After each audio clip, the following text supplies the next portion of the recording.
अवां जी समातुनि ताईं radio voice of Sindh London.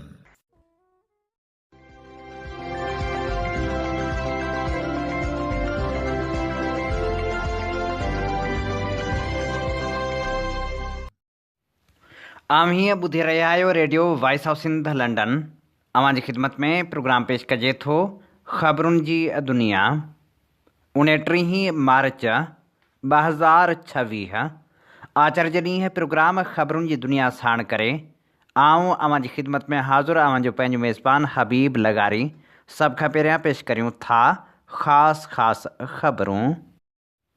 World Sindhi Congress पारां सिंध जो केस गॾियल क़ौमुनि जी इंसानी हक़नि वारी काउंसिल में पेश।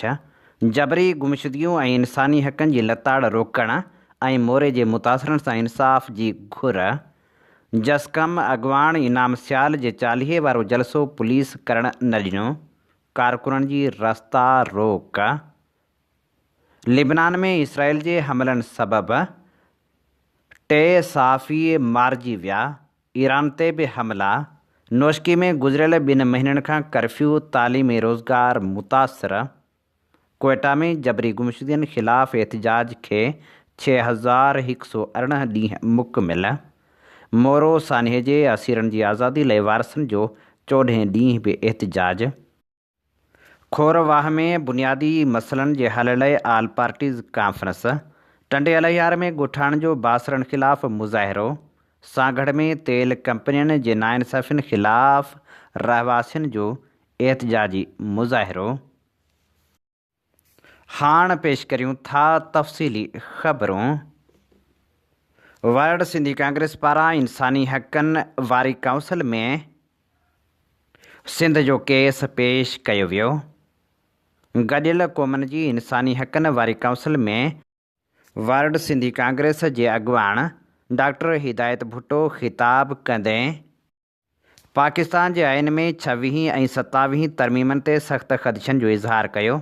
हुन चयो त इहे तरमीमूं अदलिया जी आज़ादी खे कमज़ोर कनि थियूं ऐं सिंधी अवाम समेत महरूम क़ौमुनि लाइ इंसाफ़ जा दरवाज़ा बंदि करण जे बराबरि आहिनि। डॉक्टर हिदायत भुट्टो जो वधीक चवणु हो त Mr. Vice President, we express serious concerns about the implication of 26th and 27th Amendments to the Constitution of Pakistan. These amendments weaken judicial independence, restrict constitutional remedies, and undermine access to justice and protection of human rights. They came at a time when access to the justice in Pakistan is already severely limited. Court proceedings often face long delays, court orders are poorly enforced, and lawyers and litigants face frequently intimidation. The strong influence of security institutions over civilian governments has further weakened legal remedies, particularly for marginalized communities. In November 25, UN Human Rights Office warned that Pakistan's rapidly adopted constitutional amendments undermine judicial independence and raise serious concerns about the military accountability and respect for rule of law. We believe these changes will disproportionately affect historically marginalized Sindhi people who continue to face enforced disappearances, extrajudicial killings, land disposition, and restriction on political and cultural expression. We urge Human Rights Council to call upon Pakistan to revoke these amendments and ensure independent monitoring of human rights impact, particularly on Sindhis and other marginalized people. Thank you. गॾियल क़ौमुनि जी इंसानी हक़नि वारी council जे ऐवाननि में सिंध जो सघारो आवाज़ गूंजो। World Sindhi Congress जे अॻुवाननि पारां सिंध जो case भरपूर नमूने सां पेश कयो वियो। रऊफ़ लगारी सिंध में आज़ादी ते लॻायल पाबंदियुनि ऐं इंसानी हक़नि जी ख़िलाफ़ वर्जियुनि ते तफ़सीली ख़िताब कयो। ख़िताब कंदे रऊफ़ लगारी चयो त पुरअमन गॾिजाणियुनि ऐं इज़हार जी आज़ादियुनि खे रोकण लाइ ख़ौफ़ हिरासां करण ऐं ताक़त जो बेगुनाह इस्तेमालु कयो पियो वञे। सिंधू दरिया ते नवां कैनाल अॾण वारे मनसूबे ख़िलाफ़ लखें सिंधियुनि एहतिजाज कयो आहे, जेको इंडस डेल्टा जी बका जे लाइ अहम क़दम आहे। कैनालनि जी अॾावत सां इंडस डेल्टा जी बका ख़तरे में पइजी वेंदी। मोरो बाईपास ते पुरअमन एहतिजाज दौरान पुलिस पारां सियासी कारकुननि इरफान लगारी ऐं ज़ाहिद लगारी खे शहीद करण वारो वाक़ियो अफ़सोसनाक आहे।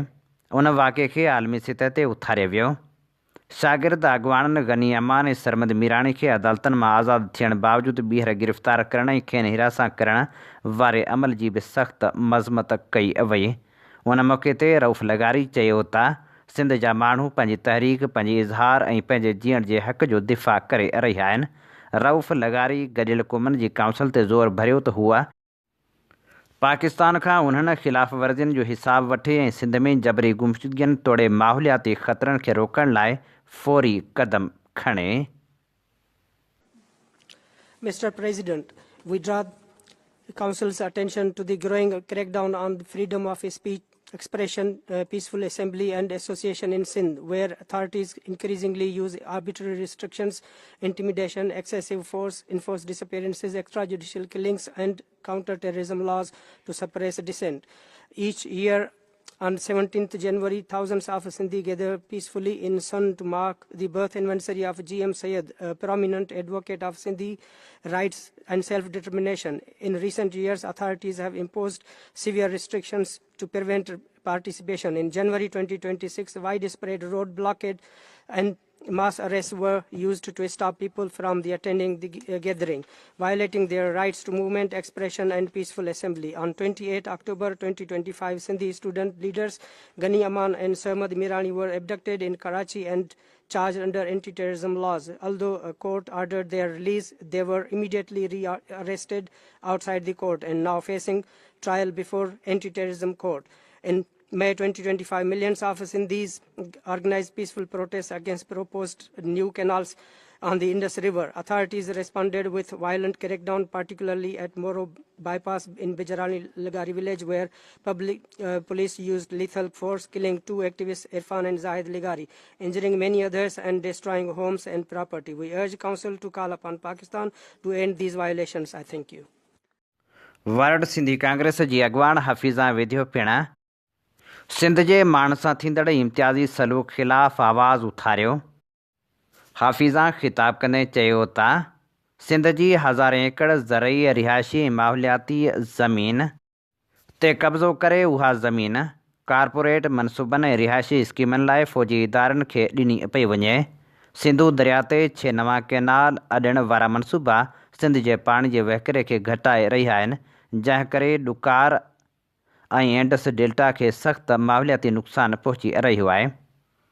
हारियुनि वकीलनि ऐं शागिर्दनि जे पुरअमन एहतिजाजनि खे तशदुद, गिरफ़्तारियुनि ऐं मिल्कियतनि जे नुक़सान ज़रिए दॿायो पियो वञे। सिंध जा माण्हू सिर्फ़ु पंहिंजी ज़मीन ऐं पाणी जो दिफ़ा न करे रहिया आहिनि, पर उहे पंहिंजी बका ऐं पंहिंजे मुस्तक़बिल जो दिफ़ा करे रहिया आहिनि। हुन आलमी बिरादरी ते ज़ोर भरियो त हू पाकिस्तान खां सिंधी माण्हुनि सां थींदड़ नाइंसाफ़ियुनि ऐं जबरी बेदख़ली जे अमल खे रोकण जो मुतालबो करे। Thank you, Madam Vice President. We draw the Council's attention to systematic discrimination against Sindhi people, reflecting in large-scale appropriation of their lands and resources. Thousands of acres agriculture, residential, and ecological sensitive lands are being allocated to the military and its affiliates for corporate farming projects, cantonments, and residential development. The plans to construct 6 canals on Indus River have sparked widespread protest in Sindh as a Sindhi people fear reduced water flows, worsening drought, and further ecological damage to the Indus Delta. Farmers, lawyers, students, and civil society groups in Sindh have organized peaceful protests to defend their land, water, and environmental rights, but authorities have responded with arrest, violence, crackdown, and causing death, injuries, and property destruction. These developments threaten the rights of millions of Sindhis to life, food, economic security, and well-being, while also damaging the environment and fragile ecosystem. The people of Sindh are not merely defending the lands and water, they are defending their survival, environment, future. We urge the international community and this council to call on Pakistan to stop discrimination, allocating land to the military and its Karachi जे गुलशन हदीद वारे इलाइक़े में जसकम अॻवान इनाम सियाल जे चालीहे जी तक़रीब खे रोकण लाइ police पारां पिंडाल ते चढ़ाई करे कारकुननि जी रस्ता रोक कई वई। पुलिस 40 वारी तकरीब थियण न ॾिनी। पुलिस पारां जलसो मुनक़िद करणु न ॾिनो वियो। जॾहिं त पुलिस अमलदारनि पारां जस्कम जे वाइस चेयरमैन फ़कीर रमज़ान कलवड़ सां मुंहमारी पिणु कई वई। अहिड़े वाक़े खां पोइ जस्कम चेयरमैन सनान ख़ान कुरैशी प्रेस कॉन्फ्रेंस कंदे चयो त पीपल्स पार्टी असांखे शहीदनि जा ॾींहाड़ा नथी मल्हाइण ॾे, असां बि उन्हनि जी रस्ता रोक कंदासीं। जस्कम कराची डिवीज़न जे अॻवान डॉक्टर इनाम सियाल जे 40 ते ताज़ियती मिड़ाको न करणु ॾिनो वियो। कारकुननि जी रस्ता रोक कई वई। असां साईं GM सैद जे अदम तशदुद जी वाट ते हलूं था ऐं हलंदा रहंदासीं। पीपल्स पार्टी ॿिए तरफ़ वठी वञण जी कोशिशि करे रही आहे। इंतिज़ामिया असांखे पंहिंजे शहीद जो ताज़ियती मिड़ाको करणु न ॾिनो। असां पंहिंजे शहीदनि जा ॾींहाड़ा मल्हाईंदासीं। असां वाज़ह करियूं था त पीपल्स पार्टी जे दौर में असांखे तंग कयो पियो वञे, हथ वठी ॿिए रस्ते तरफ़ धिकियो थो वञे। असां कंहिं बि सूरत में ॿिए पासे न वेंदासीं। असां पुरअमन सियासत कंदासीं। शहीद बशीर ख़ान कुरैशी पुरअमन वाट ॾेखारे वियो आहे, उन ते हलंदासीं। पीपल्स पार्टी सॼी सिंध तबाह करे छॾी आहे। असांजी रस्ता रोक कई वई त पीपल्स पार्टी खे हलणु न ॾिनो वेंदो। सॼी सिंध जा रोड रस्ता तबाह थी विया आहिनि। बरसातनि खां पोइ रोड न आहिनि ठहिया। पीपल्स पार्टीअ जा हुकुमरान बजट हड़प करे विया आहिनि। पीपल्स पार्टी जा वॾा वॾा नुमाइंदा सिंध खे ग़रीब यतीम जो माल सम्झी खाई रहिया आहिनि।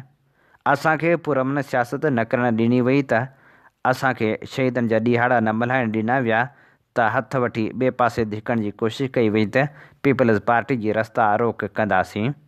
सनान ख़ान कुरैशी जो वधीक चवणु हो त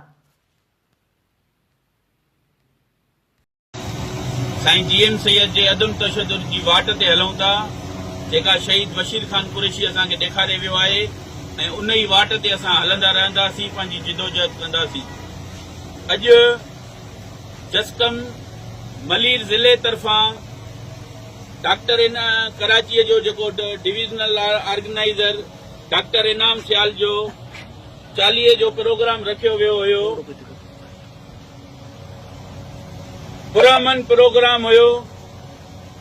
उन प्रोग्राम में उन डॉक्टर इनाम सियाल खे भेटा पेश करणी हुई ऐं उन जे लाइ ताज़ियती मेड़ाको हुयो।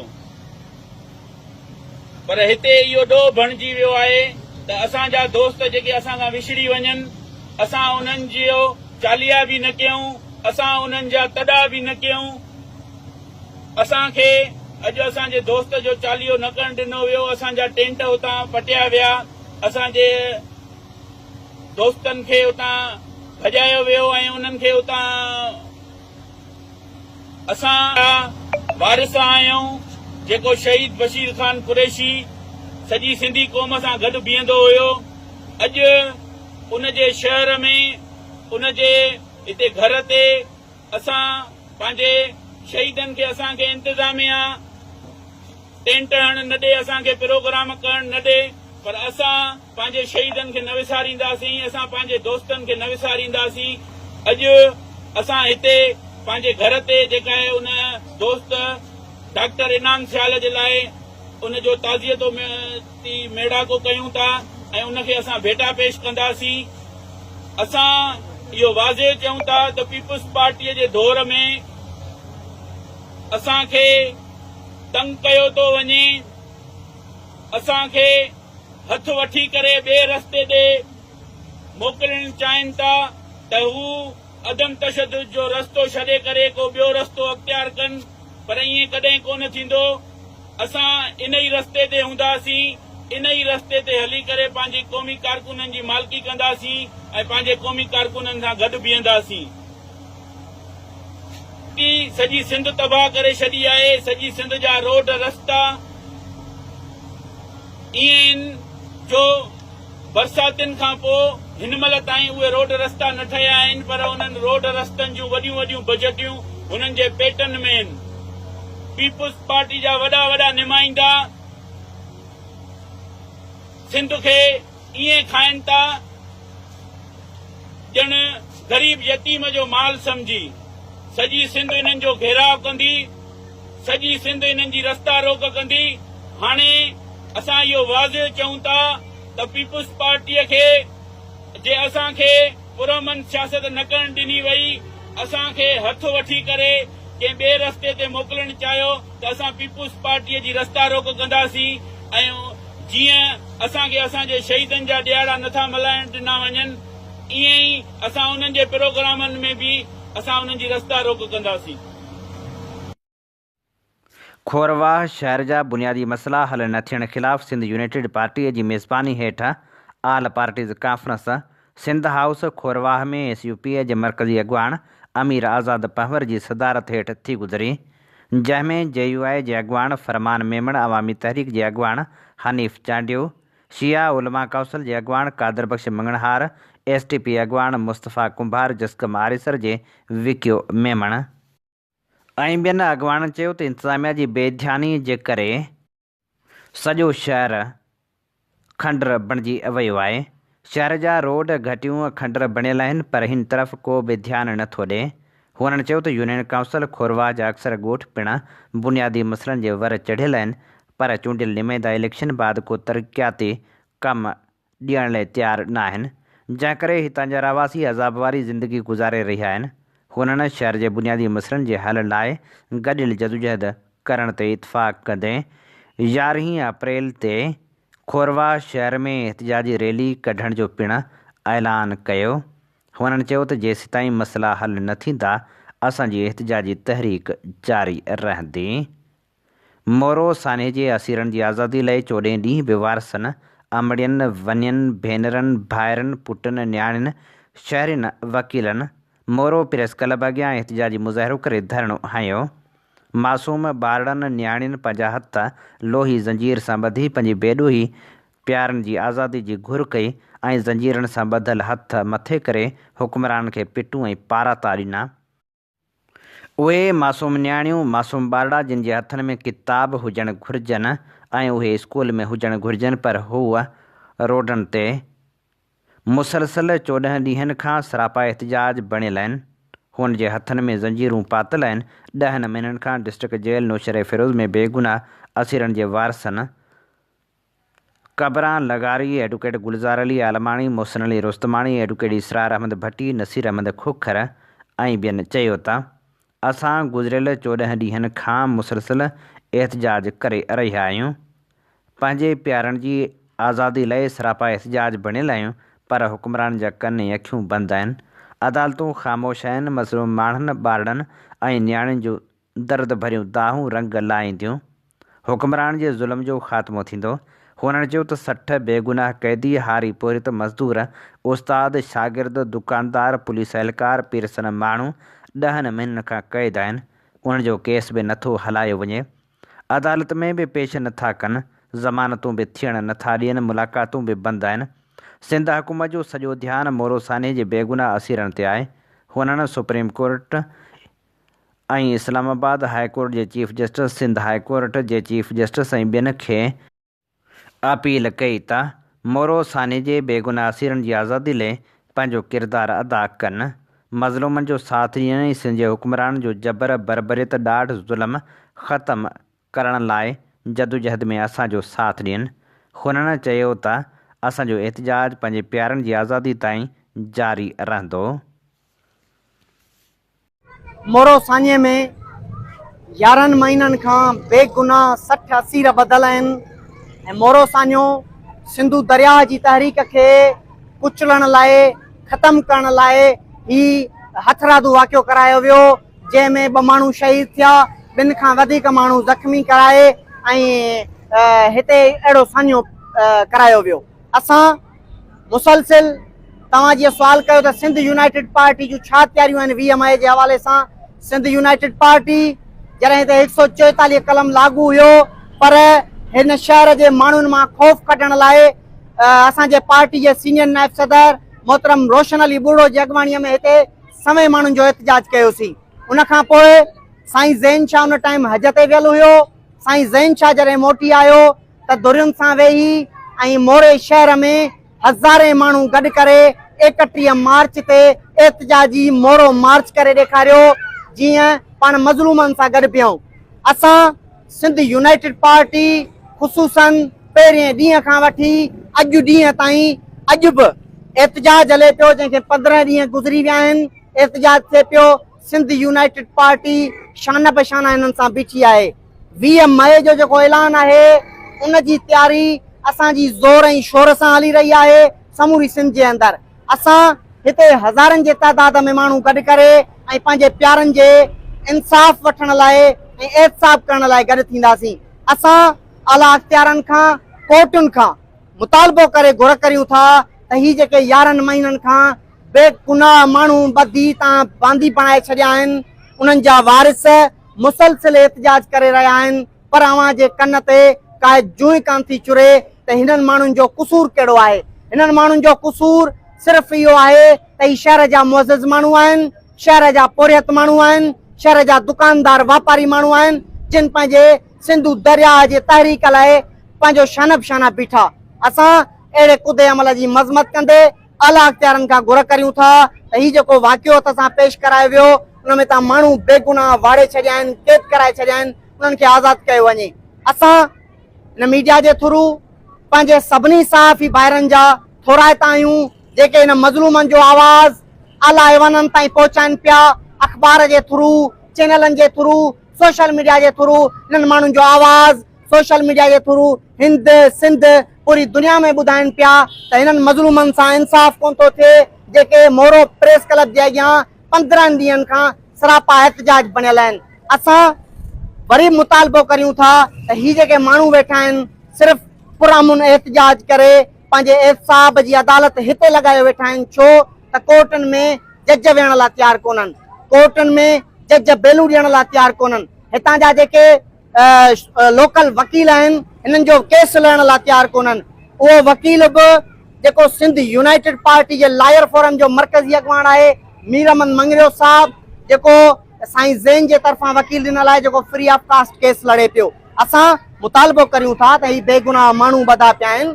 ही सुठो अमल कोन्हे। कंहिंखे तव्हां क़ैद करे विहारे छॾियो त माण्हू तव्हांखे गुलनि जा हार पाराईंदा या तव्हांजी का नेकी कंदा। ही तव्हांजी बदनियती पई हले ऐं हुक्मरान जेके चूंडबा आहिनि या ईंदा आहिनि उहे त हिननि माण्हुनि जो असासो बणिजी ईंदा आहिनि। नौशकी में गुज़िरियल 2 महीननि खां कर्फ्यू लॻल आहे। शहर में 2 महीननि खां कर्फ्यू हुजण जे करे शहरी मुश्किलातुनि खे मुंहुं ॾेई रहिया आहिनि। मक़ामी ज़रियनि मूजिबि शहरियुनि खे शाम 6 वॻे खां पोइ शहर खां ॿाहिरि वञणु ऐं सुबुह जो 9 वॻे खां अॻु शहर में दाख़िल थियण जी इजाज़त न आहे, जंहिं करे रोज़मर्रा जी ज़िंदगी सख़्तु मुतासिर थी रही आहे। ॿाराड़ी वारनि इलाइक़नि मां ईंदड़ शागिर्दनि ऐं शागिर्दियाणियुनि खे सुबुह 9 वॻे खां पोइ शहर में दाख़िल थियण जी इजाज़त ॾिनी वञे थी, जंहिंजे करे हूअ पंहिंजनि क्लासनि खां महरूम थी रहिया आहिनि। इहा सूरतहाल तालीमी निज़ाम लाइ संगीन मसइलो बणिजी वई आहे। उनखां सवाइ शहर सां लॻंदड़ इलाइक़े कली गरीबाबाद में मरकज़ी शाहराह ते वाक़िअ हिकु मिडल स्कूल खे पाकिस्तानी फ़ौज कैंप में तब्दील कयो वियो आहे, जंहिंजे करे सवें ॿार ऐं शागिर्दियाणियूं तालीम जे बुनियादी हक़ खां महरूम आहिनि। इलाइक़े में शहरी आज़ादियुनि जी भंजकड़ी जा वाक़िआ पिणु रिपोर्ट थिया आहिनि, जिते मोटरसाइकिल सवारनि खे रोके संदनि चादरूं लाहे तलाशी वरिती वञे थी। यादि रहे त नौशकी में ऑपरेशन हेरोफ फेज़ 2 जे करे कर्फ्यू लॻायो वियो हो, जॾहिं त अञा ताईं कर्फ्यू ख़तमु थी न सघियो आहे, जंहिंजे करे इलाइक़े वासी ॾुखियाईनि खे मुंहुं ॾेई रहिया आहिनि। बलूचिस्तान में जबरी गुमशुदगियुनि जो सिलसिलो जारी आहे। जबरी गुमशुदगियुनि ख़िलाफ़ु एहतजाजी तहरीक पिणु हलाई पई वञे। बलूचिस्तान में जबरी गुमशुदगियुनि ख़िलाफ़ु voice for Baloch missing persons जे इहतमाम हेठि कोयटा प्रेस क्लब अॻियां क़ाइमु एहतजाजी कैंप खे 6118 ॾींहं मुकमिल थी विया आहिनि। काल्ह बि एहतजाज जो सिलसिलो जारी रखियो वियो। Voice for Baloch missing person जे चेयरमैन नसरुल्ला बलोच ख़िताब कंदे चयो त जबरी गुमशुदगियुनि जहिड़ी संगीन इंसानी मसइले जे हल लाइ ज़रूरी आहे त रियासती इदारा इंसानी क़दरनि ऐं मुल्की क़ानून मुताबिक़ संजीदा ऐं अमली क़दम खणनि। हुन चयो त मसइले जे हल लाइ आइन ऐं क़ानून जी बालादस्ती खे यकीनी बणाइणु लाज़मी आहे त जीअं कंहिं बि शख़्स खे ग़ैर क़ानूनी हिरासत में रखण जी इजाज़त न हुजे। हुन मुतालबो कयो त जबरी गुमशुदगियुनि जे सभिनी केसनि जी आज़ाद ऐं शफ़ाफ़ जांच कराई वञे, मुलविस अनसरनि खे क़ानून मूजिबि जवाबदार बणायो वञे। हुन जो चवणु हो त जिन माण्हुनि ते कंहिं बि क़िस्म जा इल्ज़ाम आहिनि उन्हनि खे मंज़र आम ते हाणे अदालतनि में पेश कयो वञे त जीअं खेनि पंहिंजो क़ानूनी दिफ़ा जो हक़ हासिल थी सघे। नसरुल्ला बलोच जो चवणु हो त लापता माण्हुनि जे ख़ानदाननि खे क़ानूनी, माली ऐं नफ़सियाती सहकार फ़राहम कयो वञे ऐं उन्हनि सां मुसलसिल राबितो रखियो वञे त जीअं संदनि मुश्किलातुनि जो अज़ालो थी सघे। हुन वधीक ज़ोर ॾिनो त जबरी गुमशुदगियुनि खे रोकण लाइ वाज़ह ऐं असराइती क़ानून साज़ी जी ज़रूरत आहे। लिबनान में इसराइल जे कयल हमले में 3 सहाफ़ी मारिजी विया। लिबनान में इसराइली हमले में सहाफ़ियुनि जी गाॾी खे निशानो बणायो वियो, जंहिंजे नतीजे में अली शुएब, फ़ातिमा ऐं मोहम्मद फ़तूनी मारिजी विया। लिबनानी सदर जोज़फ ऊन हमले जी मज़म्मत कंदे उन खे संगीन ॾोह क़रार ॾिनो आहे। यादि रहे त गुज़िरियल हफ़्ते पिणु हमले में नामवर एंकर पर्सन मोहम्मद शरी ऐं संदसि ज़ाल हिकु हमले में मारिजी विया हुआ। हींअर ताईं लिबनान में इसराइली हमलनि जे नतीजे में 1100 खां वधीक शहरी मारिजी चुका आहिनि, जिन में 120 ॿारड़ा ऐं 42 तिबी इमदाद ॾींदड़ माण्हू शामिल आहिनि। जॾहिं त तहरान में पिणु मुख़्तलिफ़ हमला कया पिया वञनि। इसराइली फ़ौज पंहिंजे बयान में दावा कई आहे त हिन हफ़्ते जे आख़िर में ईरान ऐं हिज़्बुल्लाह जे 250 खां वधीक हदफ़नि खे निशानो बणायो वियो, जॾहिं त ईरान ते हमला पिणु जारी आहिनि। ईरान जे परॾेही वज़ीर अब्बास इराक़ची चयो आहे त ईरान ते हमला ट्रंप जी सिफ़ारतकारी जे लाइ ॾिनल मोहलत जी भञकड़ी आहिनि। सिंधी हारी तहरीक जे सॾ ते वाही पांधी में हारी आबादगार कॉन्फ्रेंस मुनक़िद कई वई, जंहिंमें इलाइक़े जे हारियुनि आबादगारनि ऐं समाजी अॻवाननि वॾे अंग में शिरकत कई। कॉन्फ्रेंस में सिंध जी ज़राइत खे दरपेश संगीन मसइलनि ते ॻणती ज़ाहिर कंदे चयो वियो त हुक्मरान जे ग़लति पॉलिसियुनि जे करे ज़राइत ॾींहों ॾींहुं तबाही तरफ़ वधी रही आहे, जंहिंसां हारियुनि ऐं आबादगारनि जो मुआशी इस्तेसाल थी रहियो आहे। कॉन्फ्रेंस खे सिंधी हारी तहरीक जे मरकज़ी सदर ग़ुलाम मुस्तफ़ा चांडियो, सिंधी हारी तहरीक जे अॻूणे मरकज़ी सदर डॉक्टर दिलदार लगारी, सिंधी हारी तहरीक जे मरकज़ी अॻवान अली नवाज़ डाहिरी, अली नवाज़ आलमाणी, अब्दुल करीम लगारी, शेख जमाल बिरहमाणी, सिंधी हारी तहरीक जे ज़िले ऑर्गेनाइज़र याकूब खोसे, समद खोसे, शाह मोहम्मद बिरहमाणी, लाल बिरोही, मोहम्मद उर्स बिरोही ऐं ॿियनि ख़िताब कंदे चयो त कणक समेत ॿियनि फसलनि जा अघ मार्केट में हथ वठी घटि कराया पिया वञनि, जॾहिं त ॿिए तरफ़ ज़रई भाण, ॿिज ऐं दवाउनि जा अघ बेकाबू थी चुका आहिनि, जंहिं करे हारी सख़्तु माली बहिरान में फासी पिया आहिनि। कणक जो 3500 रुपया फ़ी मण अघु हारियुनि जो मुआशी क़तलाम बराबरि आहे। सिंध सरकार सिंध जे हारियुनि खे हर आए ॾींहुं तकलीफ़ूं ॾेई रही आहे। हारी कार्ड हारियुनि लाइ नाहे।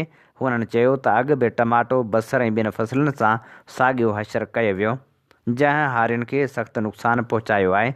कॉन्फ्रेंस में वधीक चयो वियो त कारपोरेट फार्मिंग जे नाले ते सिंध जे ज़मीनुनि ते कब्ज़ा करण जूं कोशिशूं थी रहियूं आहिनि, जेके हारियुनि खां संदनि ज़मीनूं खसे वॾियुनि कंपनियुनि हवाले करण जी साज़िश करे रहिया आहिनि। अहिड़े अमल खे सिंधी मईशत ऐं ज़राइत लाइ ख़तरनाक करार ॾियूं था। कॉन्फ्रेंस में चयो वियो त पाणी जी खोट ऐं विर्छ में नाइंसाफ़ी बि वॾो मसइलो बणियलु आहे, जिते मथिएं वारनि इलाइक़नि में पाणी रोके पुछड़ियुनि ताईं नथो पहुचणु ॾिनो वञे, जंहिंसां आबादगारी सख़्तु मुतासिर थी रही आहे। हुननि मुतालबो कयो त पाणी जी मुनसिफ़ाणी विर्छ खे यकीनी बणायो वञे। कॉन्फ्रेंस में मुतालबो कयो वियो त ज़रई जिन्सनि जा अघ फ़ौरी तौर ते वधाया वञनि, जॾहिं त भाण, ॿिज ऐं दवाउनि जा अघ घटाए हारियुनि खे रिलीफ ॾिनो वञे। गॾोगॾु कचे ऐं पके वारनि इलाइक़नि जी ज़मीन तां कब्ज़ा ख़तमु करे बेज़मीन हारियुनि में विरहायूं वञनि। कॉन्फ्रेंस में चयो वियो त जेकॾहिं हारियुनि जा मसइला हल न कया विया त सिंध जे मुख़्तलिफ़ इलाइक़नि में एहतिजाजी तहरीक खे वधीक तेज़ कयो वेंदो। टंडे अलहियार में ॻोठाणनि बासर जे ॾाढनि ख़िलाफ़ एहतिजाजी मुज़ाहिरो कयो। टंडे अलहियार प्रेस क्लब ॿाहिरां क़ाइम टालपुर, ग़ुलाम मुस्तफ़ा टालपुर, वहीद अली टालपुर ऐं ॿियनि एहतिजाज कंदे चयो त असां कंहिं ते बि हमिलो नाहे कयो। ऐं असां ख़िलाफ़ु लॻायल इल्ज़ाम कूड़ा ऐं बेबुनियाद आहिनि। हुननि चयो त असांजो 9 सालनि खां घणे अरसे खां पंहिंजी बिरादरी जे माण्हुनि सां तकरार हलंदड़ आहे। हाणे जवाबदार धमकियूं ॾेई रहिया आहिनि। जवाबदार धुर बासर आहे, जंहिंजे करे असांखे मुसलसल हिरासां कयो पियो वञे। हुननि मुतालबो कयो त फौरी तौर ते कार्रवाई करे असांखे इंसाफ़ ॾियारियो वञे। इंसानी हक़नि जे वकीलनि ऐं दिफ़ा कंदड़नि, ख़ासि तौर ते मज़हबी अक़लियती गिरोहनि सां तालुक़ु रखंदड़नि पाकिस्तान जी वफ़ाक़ी दस्तूरी अदालत जे ताज़े फ़ैसिले जी सख़्त लफ़्ज़नि में मज़मत कई आहे। अदालत पंहिंजे फ़ैसिले में हिकु मसीही नाबालिग छोकिरी मारिया शहबाज जी शादी खे क़ानूनी करार ॾींदे संदसि वालिद पारां दाख़िल कयल हब्से बेजा वारी दरख़्वास्त खे रद्द करे छॾियो आहे। उन्हनि हिन फ़ैसिले खे कमज़ोर ऐं मज़लूम माण्हुनि जे तहफ़ुज़ लाइ हिकु वञायल मौक़ियो करार ॾिनो आहे ऐं ख़बरदार कयो आहे त उन सां समाज में नाइंसाफ़ी वधीक गहरी थींदी ऐं ॾोहनि जी खुलियल छूट वारे माहौल खे हथी मिलंदी। कंडियारो भरिसां ॻोठ यारल गांघरे जे रवासी गांघरा बिरादरी जे माण्हुनि पारां मोहबत देरो SHO जी नाइंसाफ़ियुनि ख़िलाफ़ नेशनल प्रेस क्लब अॻियां एहतिजाजी मुज़ाहिरो कयो वियो, जंहिंजी अॻुवाणी ज़फ़र खोसो ऐं ॿिया करे रहिया हुआ। उन मौक़े ते जवाबदारनि मुतालबो कयो त मोहबत देरो जे SHO खे फौरी तौरु हटायो वञे ऐं असां सां इंसाफ़ कयो वञे। सेवण में ॻोठ करमपुर में ओठा ऐं बुढ़दी बिरादरीअ जे तकरार ख़िलाफ़ अली अकबर ओठो जी अॻुवाणी में एहतिजाजी मुज़ाहिरो कयो वियो।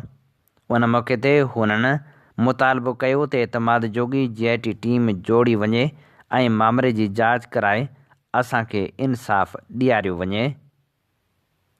3 हफ़्ता अॻु लालू रैंक विच शहर में पंहिंजे दुकान ते वेठल नदीम अहमद शीदी खे क़तल कंदड़ जवाबदारनि जी गिरफ़्तारी लाइ वारसनि पारां नसीराबाद में एहतिजाजी मुज़ाहिरो करे वारह रोड ते धरणो हंयो वियो।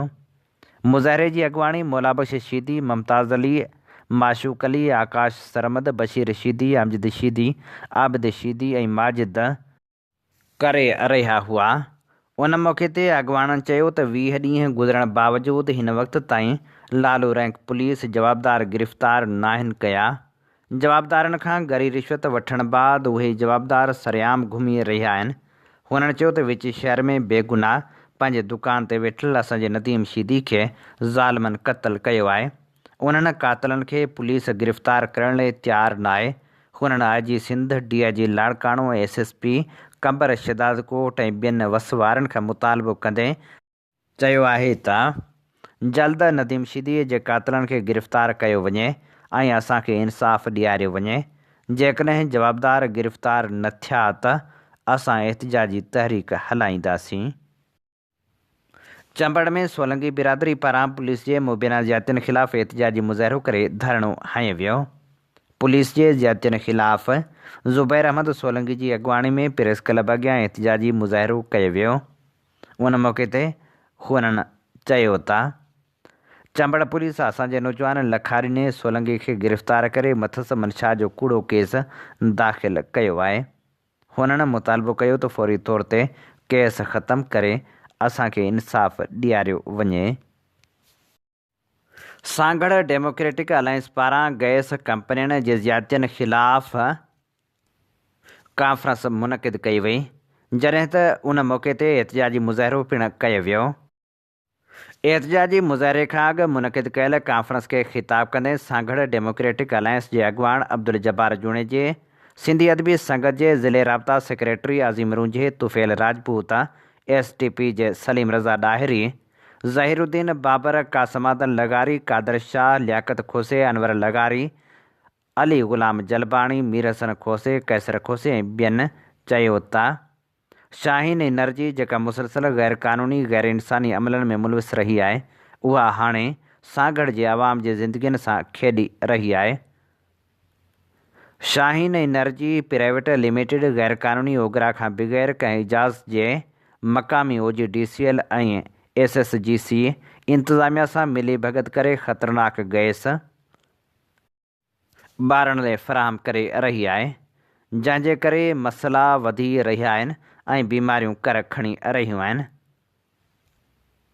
अॻवाननि वधीक चयो त शाहीन एनर्जी 5 साल लाइ ज़मीन लीज़ ते वठी समूरो मटीरियल मसवाड़ ते लॻाए ॿाहिरां माण्हू घुराए नौकरियूं ॾेई मक़ामी माण्हुनि सां नाजाइज़ी कई आहे। सांगड़ डेमोक्रेटिक अलायंस जे अॻवाननि मुतालबो कयो त ओघरा फौरी तौरु शफ़ाफ़ इंक्वायरी कराए गैस जा असल लेबॉर्ट्री अंग अखर अवाम आॾो पेश कया वञनि, ज़िम्मेवारनि ख़िलाफ़ क़ानूनी कार्रवाई कई वञे। अॻवाननि जो वधीक चवणु हो त जेकॾहिं 10 ॾींहनि अंदरि का बि कार्रवाई न थी त सांगड़ डेमोक्रेटिक अलायंस शाहीन एनर्जीअ जे गेट अॻियां एहतिजाजी धरणो हणंदो। सेवण में PTLF ऐं उस्तादनि पारां DO जामशोरो ख़िलाफ़ एहतिजाजी मुज़ाहिरो कयो वियो। सेवण तालुक़े जे तइलीमी इदारनि जी फलाह बहबूद बाबति आयल बजट खे ख़र्च करण लाइ मुनक़िद कयल ट्रेनिंग सेशन जो उस्तादनि पारां बाइकाट कयो वियो।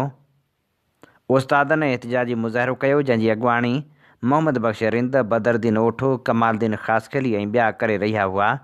उन मौक़े ते हुननि चयो त उस्तादनि सां बदकलामी कंदड़ DO ख़िलाफ़ फौरी तौरु कार्रवाई कई वञे। दड़े में वापारी ते केस दाख़िल थियण ख़िलाफ़ शहरीनी वापारियुनि पारां एहतिजाजी मुज़ाहिरो कयो वियो।